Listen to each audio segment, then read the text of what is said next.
নমস্কার বন্ধুরা, আমার চ্যানেলে আপনাদের সবাইকে স্বাগত জানাই। আজ আমি আপনাদের সাথে শেয়ার করব লাউ চিংড়ি। একদমই অন্যরকম ভাবে আজ আমি লাউ চিংড়ি বানাচ্ছি। তাহলে চলুন রেসিপিটা শুরু করা যাক।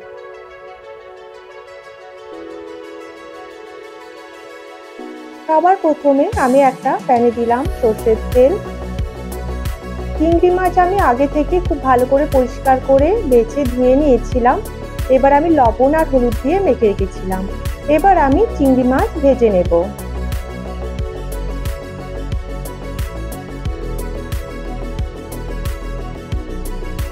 2 মিনিট আমি চিংড়ি মাছটা ভেজে নিয়েছি। এবার আমি চিংড়ি মাছটা তুলে নেব। এবার আমি ওই তেলেই দিলাম ফোড়নের জন্য গোটা গরম মশলা। এখানে আমি দিলাম এলাচ, লবঙ্গ, দারচিনি, আর দিলাম আমি এখানে হাফ টিস্পুন কালো জিরে। এবার আমি দিচ্ছি এখানে 1 টিস্পুন আদা বাটা। এবারে দিলাম 1 টিস্পুন জিরে গুঁড়ো, 1 টিস্পুন ধনে গুঁড়ো, হলুদ গুঁড়ো, কাশ্মীরি লঙ্কা গুঁড়ো। এবার আমি মশলা খুব ভালো করে কষিয়ে নেব।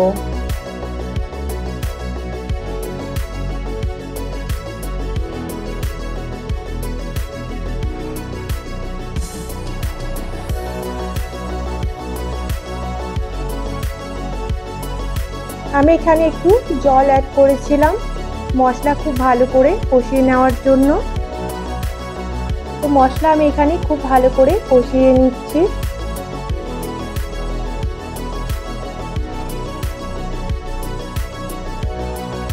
খুব ভালো করে মশলা কষানো হয়ে গেছে। এবার আমি লাউ দিয়ে দিচ্ছি। লাউ আমি আগে থেকে এভাবে ছোট করে কেটে রেখেছিলাম।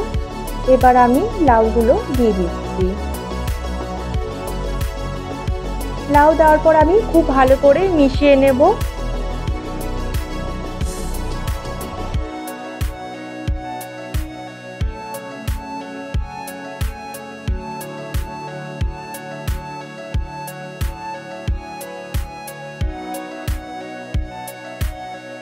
খুব ভালো করে লাউ দেওয়ার পর কষিয়ে নিতে হবে।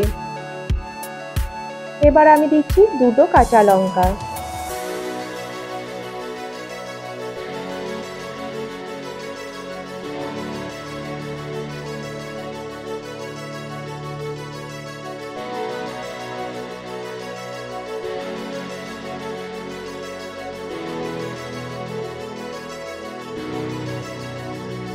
এবার আমি 2 মিনিটের জন্য ঢাকা দিয়ে রাখবো। এখানে আমি গ্যাসের ফ্লেমটাকে একদম লোতে রেখে 2 মিনিট ঢাকা দিয়ে রাখবো। 2 মিনিট পর ফিরে আসছি।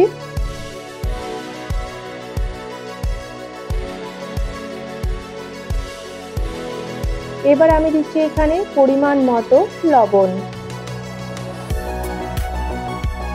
লবণ কিন্তু আমি অনেক পরেই দিলাম, দেখলেন, কারণ লাউ আমি এখানে 50% সিদ্ধ হওয়ার পরেই লবণটা দিচ্ছি।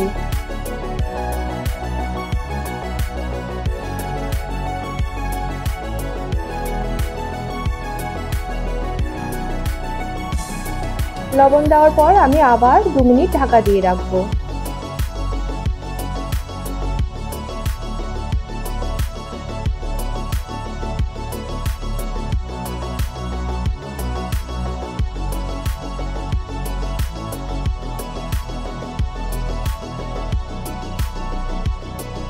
এবার আমি ভেজে রাখা চিংড়ি মাছ দিয়ে দিচ্ছি। চিংড়ি মাছ দেওয়ার পর খুব ভালো করে কষিয়ে নেব।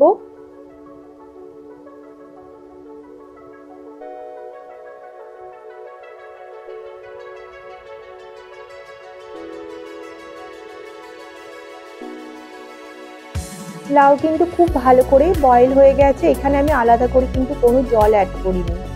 এবার আমি দিলাম 1 টিস্পুন চিনি। লাউ চিংড়িতে চিনি দিলে কিন্তু খুব ভালো লাগে টেস্টটা, তাই অবশ্যই চিনি দেবেন। তো চিনি দেওয়ার পর আমি আবার কিছুক্ষণ কষিয়ে নিলাম।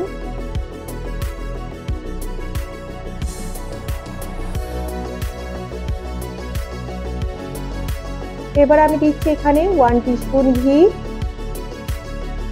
ঘি খুব ভালো করে মিশিয়ে নেব। এবার আমি দিচ্ছি গরম মশলা। গরম মশলা খুব ভালো করে মিশিয়ে নেব।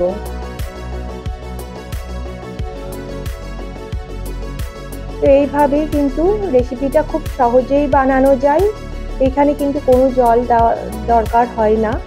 তো এইভাবে রেসিপিটা অবশ্যই একবার বানিয়ে দেখবেন। যেটা জল আছে আমি সেটাকে খুব ভালো করে শুকনো করে নিচ্ছি। এখানে আমি আলাদাভাবে কিন্তু কোনো জল অ্যাড করিনি। রেসিপিটা কিন্তু একদমই